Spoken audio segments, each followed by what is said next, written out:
Hello everyone, welcome to online class AIMS international school. आज हम class 9th के हमारी पाठ्य पुस्तक क्षितिज से काव्य खंड का तीसरा चैप्टर आपको पढ़ाएंगे। पहला था कबीरदास जी का, जिसमें से साखिया और पद का हमने एक्सप्लेन किया था। उसके क्वेश्चन आंसर को पीडीएफ लिंक में दे दिया गया था। इसी प्रकार दूसरे चैप्टर को भी क्वेश्चन आंसर को पीडीएफ लिंक में दिया गया है और इसका विस्तृत व्याख्या भी आपको वीडियो में प्रोवाइड कराई गई है। अब आते हैं तीसरे चैप्टर पर, और तीसरा चैप्टर है रसखान जी का। तो हम सबसे पहले रसखान जी के जीवन के बारे में थोड़ा सा आपको बताना चाहेंगे कि कृष्ण भक्त कवियों में रसखान को महत्वपूर्ण स्थान प्राप्त है। माना जाता है कि कविवर रसखान का जन्म 1548 में हुआ था। हालांकि विद्वानों में इस तथ्य को लेकर अनिर्णित विवाद आज भी कायम है। वैसे उनका जन्म दिल्ली के प्रतिष्ठित पठान परिवार में हुआ था और उनका मूल नाम सैयद इब्राहिम था। कृष्ण के चरित्र पर मुग्ध होकर रसखान गोस्वामी विठलनाथ से दीक्षा प्राप्त कर कृष्ण भक्ति में लीन हो ब्रजभूमि जा बसे। कालांतर में चारों पहर कृष्ण भक्ति रस में डूबे रहने के कारण लोग उन्हें रसखान कहने लगे। सन 1628 के लगभग उनकी मृत्यु हो गई और इनकी रचनाएं हैं कविवर रसखान द्वारा रचित 2 ही ग्रंथ उपलब्ध हैं जो निम्नलिखित हैं। पहला है सुजान रसखान और दूसरा है प्रेम वाटिका। इनकी साहित्यिक विशेषताएं हैं बड़ी ही रोचक और गंभीर दोनों प्रतीत होती है। उनका लौकिक प्रेम साधु संतों की वजह से अलौकिक प्रेम में बदल गया, अतः उनके साहित्य में लौकिकता और अलौकिकता दोनों का सम्मिश्रित रूप उभर कर सामने आता है। उन्होंने राधा कृष्ण की प्रेम लीलाओं के साथ साथ ब्रज की महिमा का मनोहर वर्णन किया है और उनके द्वारा रचित काव्य में निहित प्रेम की तन्मयता, भाव विह्वल और आसक्ति का उल्लास उच्च कोटि का है। रसखान की भाषा शैली विशेष तौर से जन सामान्य की ब्रज भाषा का प्रयोग किया है।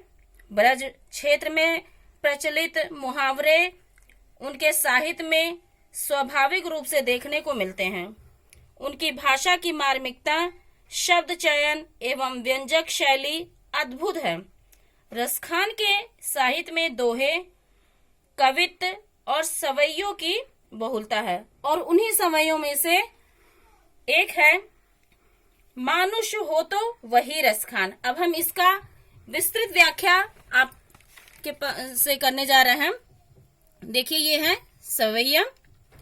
मानुष हो तो वही रसखान, मानुष हो तो वही रसखान, बसो ब्रज गोकुल गांव के ग्वारन, जो पशु हो तो कहाँ बस मेरो, जो पशु हो तो कहाँ बस मेरो, चरो नित नंद की धेनु मंझारन, पाहन हो तो वही गिरे को, जो कियो हरि छत्र पुरंदर धारन, जो खग हो तो बसेरो करो, मिली कालिंद कूल कदम की डारन।